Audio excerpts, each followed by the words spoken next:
गंगा दूषित नहीं है, गंगा को दूषित किया जा रहा है।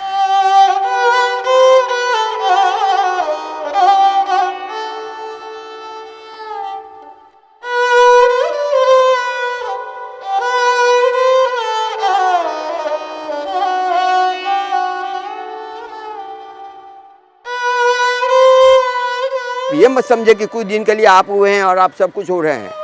प्रकृति आपको भी कसेगी। आपने जो प्रकृति के साथ अन्याय किया है उसका परिणाम आपको भुगतना पड़ेगा, और आपके चलते देश भी भुगत रहा है।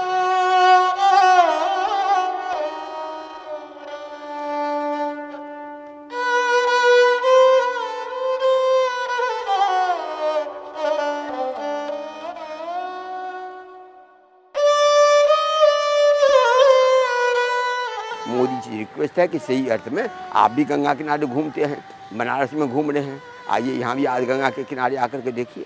आप उसका जल स्पर्श तक नहीं कर सकते, यहाँ खड़े तक नहीं रह सकते हैं। मैं दावा कर सकता हूँ कि आप 5 मिनट यहाँ खड़े नहीं रह सकते हैं।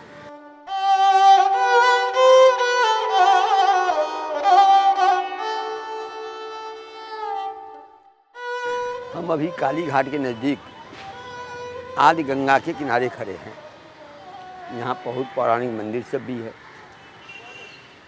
पहले गंगा यहीं से बहती थी, अभी भी गंगा की धारा तो है ही। रंग से देखा जा सकता है, और हम लोग यहाँ खड़े हैं, जो दुर्गंध आ रही है वह तो मेजरमेंट नहीं हो पा रहा है यहाँ पर, वह जो कल्पना ही कर सकता है हम लोग अनुभव कर रहे हैं। तो इस ढंग से एक तरफ तो नमाम गंगे पर हज़ार करोड़ रुपया खर्चा हो रहे हैं।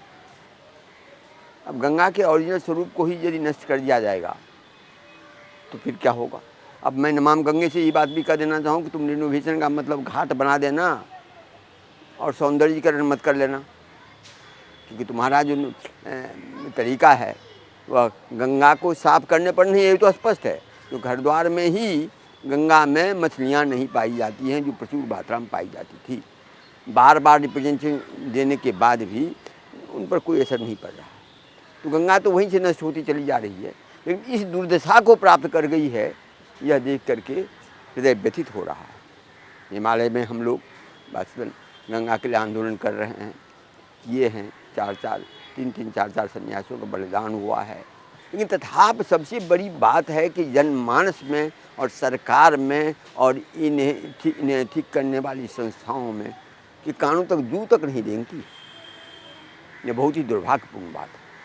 मैं पुनः रिक्वेस्ट करता हूँ मोदी जी से, या नमाम गंगे के अधिकारी जी अशोक कुमार जी जो हैं, या जल शक्ति मंत्री शेखावत जी जो हैं, जो कृपया इस स्थल पर आया भी करें। आप अपने इंजीनियर को और आप लोग एयर कंडीशन कमरे में बैठ करके आकलन न क्या करें, आकर के वहाँ की वस्तुस्थिति को स्वयं देखें। और कृपया आपके इंजीनियर तो ऑफिस में बैठ कर, कृपया बाहर के इंजीनियर और वहाँ के सबसे बड़ा इंजीनियर वहाँ का लोकल व्यक्ति होता है जो वहाँ अनुभव कर रहा है, और साथ ही साथ वहाँ के संघर्षशील जो संस्थाएं हैं, जैसे यहाँ नदी बचाओ जीवन बचाओ अभियान के जो कलोल राय जी हैं, तपस दास जी है और इनके सहयोगी सब जो हैं ये लगे हुए हैं। तो आइए इनसे मिलिए, बात कीजिए, और 650 करोड़ लेकर के फेंक मत दीजिएगा, कहीं से पानी ला के दे दीजिएगा। नदी का ओरिजिनल रूप जो है उसे समझने की चेष्टा कीजिए।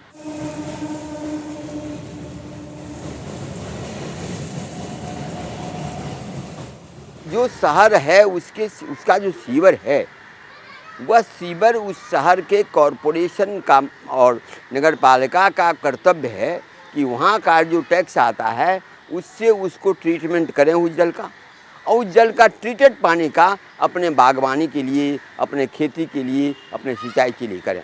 वो ट्रीटेड या अनट्रीटेड कोई भी वाटर गंगा में न दें, तो गंगा तो ठीक ही है। गंगा से गोमुख से लेकर के और बंगाल की खाड़ी तक गंगा बह रही है, और उसमें आप यदि हस्तक्षेप न करें तो गंगा जैसे शुरू में स्वच्छ थी वैसे अभी भी गंगा स्वच्छ है। मातसदन की लड़ाई जो है वह गंगा की वेदना की लड़ाई। हम लोग सन्यासी हैं, और सन्यासी का हृदय जो होता है वह स्पंदन देखता है। जैसे यहाँ पर हैं, यहाँ के जल का स्पंदन हम देख रहे हैं, यहाँ के करुण पुकार को समझ रहे हैं।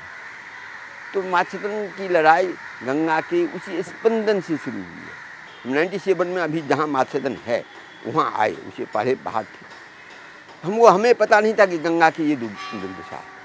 वहाँ आकर के 97 में हम समझे, और 98 में कुंभ था। उस कुंभ में देखे कि जितना ये लोग खनन कर रहा है उसको भरपाई करने के लिए उसे ज़्यादा पैसा लगाया। 5 साल 12 साल में जितना उसको आमदनी नहीं हुआ, रिकॉर्ड है, उसे ज़्यादा पैसा इसको समतलीकरण चार्ज में लगाया। ये हमारे दिमाग में खन का।